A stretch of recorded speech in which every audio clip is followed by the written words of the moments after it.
कांग्रेस के लिए मुसीबतों का वक्त खत्म नहीं हो रहा है।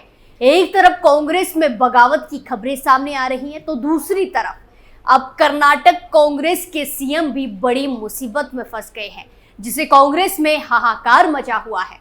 कांग्रेस अपने सीएम की वजह से बुरी तरह से घिर गई है, क्योंकि अब कर्नाटक सीएम सिद्धरामैया के खिलाफ राज्यपाल ने मुकदमा चलाने की मंजूरी दे दी है। तो क्या कुछ है पूरा मामला, सब कुछ आपको हमारी स्पेशल स्टोरी में बताते हैं।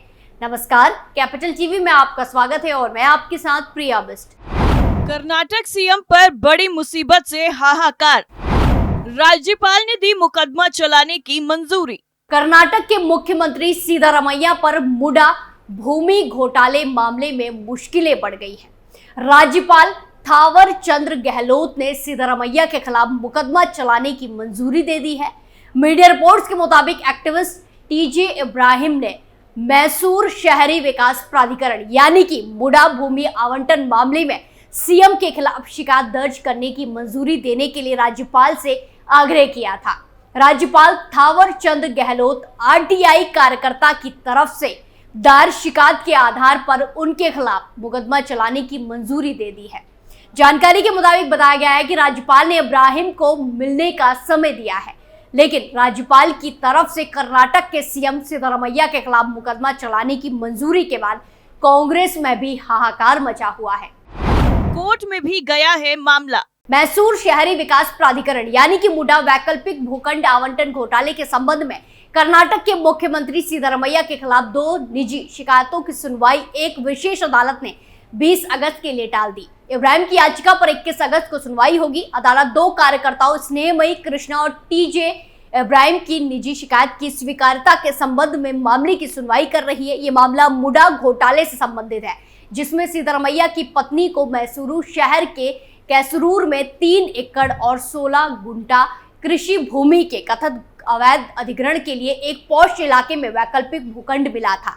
सिद्धरामैया ने इन आरोपों को निराधार बताते हुए खारिज कर दिया है। राज्यपाल ने जारी किया था कारण बताओ नोटिस। अधिवक्ता कार्यकर्ता टीजे इब्राहिम की तरफ से दायर याचिका के आधार पर कर्नाटक के राज्यपाल थावर चंद गहलोत ने 26 जुलाई को कारण बताओ नोटिस जारी किया था, जिसमें मुख्यमंत्री को उन पर लगाए गए आरोपों पर जवाब देने और ये बताने के लिए निर्देश दिए गए थे कि उनके खिलाफ अभियोजन की अनुमति क्यों नहीं दी जानी चाहिए। कर्नाटक सरकार ने 1 अगस्त को राज्यपाल को मुख्यमंत्री को जारी कारण बताओ नोटिस वापस लेने की सलाह दी थी। उसने राज्यपाल पर संवैधानिक कार्यालय के घोर दुरुपयोग का आरोप लगाया था। दरअसल कांग्रेस पार्टी में उस वक्त हड़कंप मच गया जब मैसूरी शहरी विकास प्राधिकरण यानी MUDA से मुआवजे के लिए फर्जी दस्तावेज तैयार करने के आरोप में घिरे कर्नाटक के मुख्यमंत्री सिद्धरामैया को राज्यपाल थावर चंद गहलोत ने कारण बताओ नोटिस जारी किया।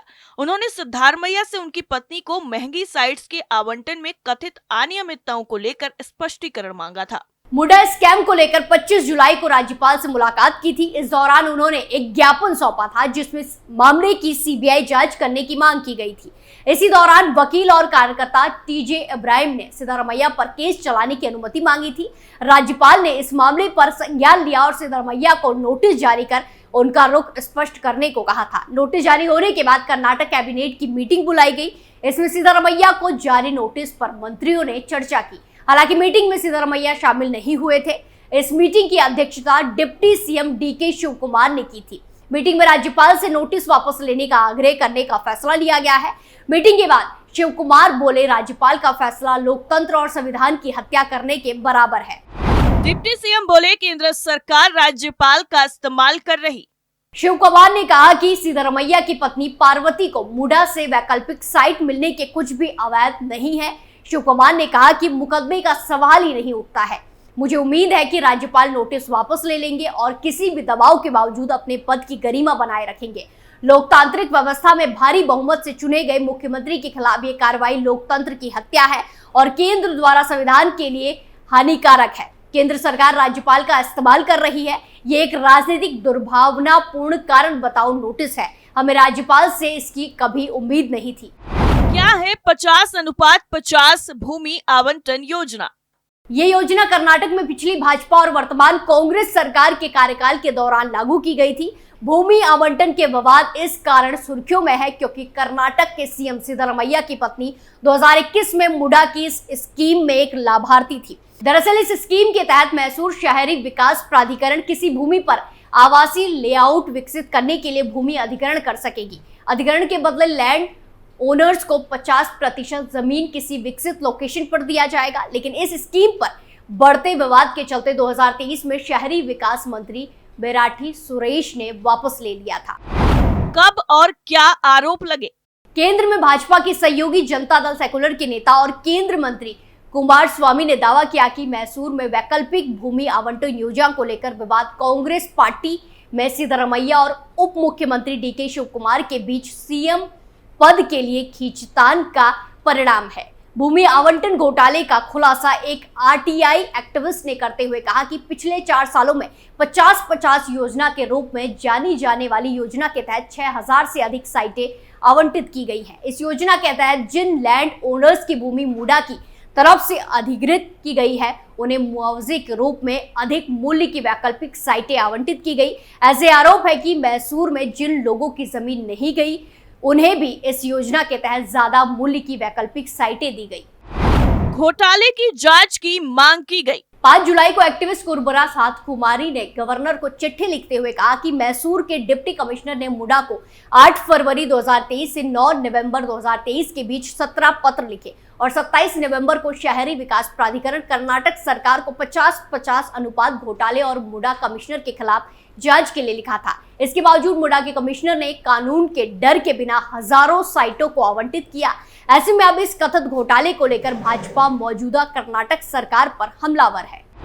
MUDA घोटाले में मुख्यमंत्री सिद्धरमैया की भूमिका।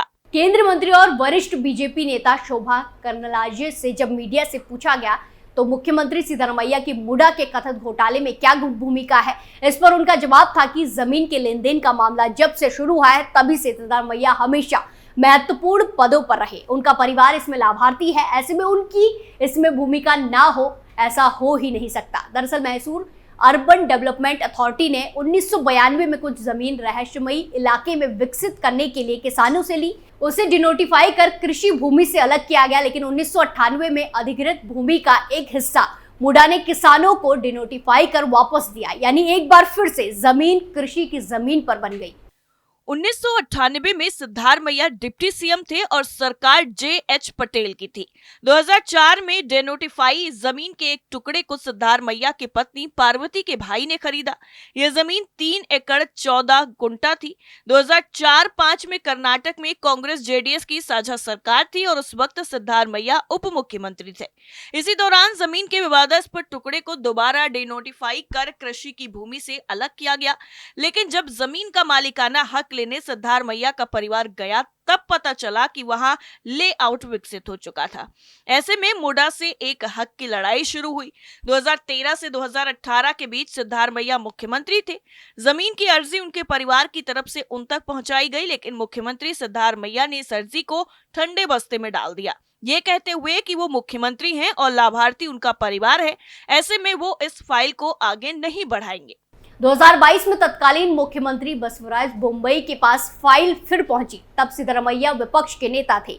बीजेपी की सरकार ने मुडा के 50-50 स्कीम के तहत 14 प्लॉट्स मैसूर के विजयनगर इलाके में देने का फैसला लिया। सिद्धरमैया ने पहली बात कही कि अगर उनकी नीयत में खोट होती तो 2013 से 2018 के बीच मुख्यमंत्री रहते हुए वो अपनी पत्नी की फाइल पर कार्रवाई कर सकते थे, और अगर कुछ गलत था और नियमों की अनदेखी हुई थी तो बीजेपी की बसवराज बोम्मई सरकार ने उनकी पत्नी को प्लॉट्स क्यों दिए। दूसरी बात, मुख्यमंत्री सिद्धरमैया ने ये कही कि हम इस मुद्दे पर कानूनी लड़ाई लड़ने के लिए भी तैयार हैं। हम इस मामले पर कानूनी और राजनीतिक दोनों तरह से लड़ेंगे, लेकिन अब जब राज्यपाल ने इस मामले में सीएम के खिलाफ मुकदमा चलाने की मंजूरी दे दी है तो फिर ऐसे में कांग्रेस का और कर्नाटक सीएम का क्या स्टैंड होगा, ये देखना काफी अहम होगा।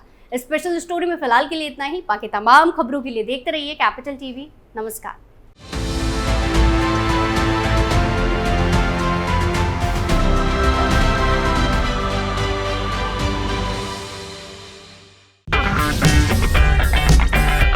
अगर आपको हमारा वीडियो पसंद आया हो तो इसे लाइक करें, हमारे चैनल को सब्सक्राइब करें और हाँ, बेल आइकन दबाना ना भूलें ताकि आप तक हमारे वीडियो की नोटिफिकेशन पहुंचती रहे। आप अपना सुझाव हमें कमेंट बॉक्स में दे सकते हैं। हमारे साथ जुड़ने के लिए शुक्रिया।